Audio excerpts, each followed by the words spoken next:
Perkenalkan, nama saya Mencilina Siotang dari grup G semester 3 Prodi Pendidikan Agama Kristen dengan NIM saya 1901011200. Dalam video kali ini saya akan membahas tentang hakikat PAK anak-anak. Sebelum saya mengulas tentang hakikat PAK anak-anak, saya akan menjelaskan terlebih dahulu definisi anak. Dalam KBBI, anak merupakan keturunan yang dilahirkan manusia yang belum dewasa atau masih kecil. Ada beberapa pendapat para ahli tentang definisi anak. Menurut John Locke, anak adalah pribadi yang masih bersih dan peka terhadap rangsangan-rangsangannya yang berasal dari orang tua yang sangat penting perannya dalam mengisi secari kertas kosong, itu mulai dari si bayi. Sedangkan menurut PS Nepospos, anak adalah individu yang berdosa atau memerlukan juru selamat. Menurut Marvin J. Taylor, anak adalah seorang yang bertumbuh atau seorang anak yang sedang berkembang dalam kebenarannya sendiri. Sebelum kita mengulas hakikat tentang anak-anak, terlebih dahulu kita mengetahui definisi pendidikan.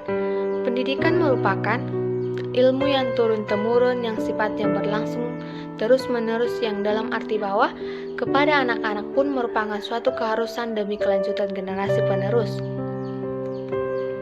Dalam hal ini, anak sebagai keturunan yang masih kecil atau belum dewasa perlu perhatian yang akan mengarahkan dirinya untuk mengenal dan meningkatkan iman seorang anak, dan seorang anak dibimbing pertama kalinya dalam lingkungan keluarga, yaitu orang tua adalah sebagai pengasuh yang paling utama dalam hidupnya.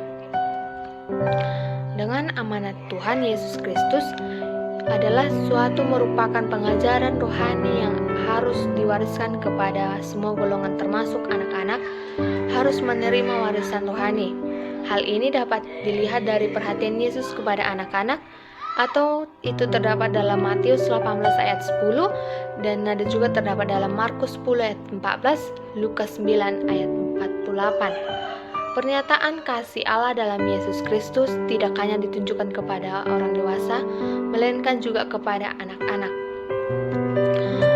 Hakikat pendidikan anak secara alamiah dalam perkembangannya sangatlah berbeda-beda, baik menurut intelijensi, bakat, minat, kreativitas, kematangan emosi, kepribadian, kemandirian, jasmani, dan sosialnya.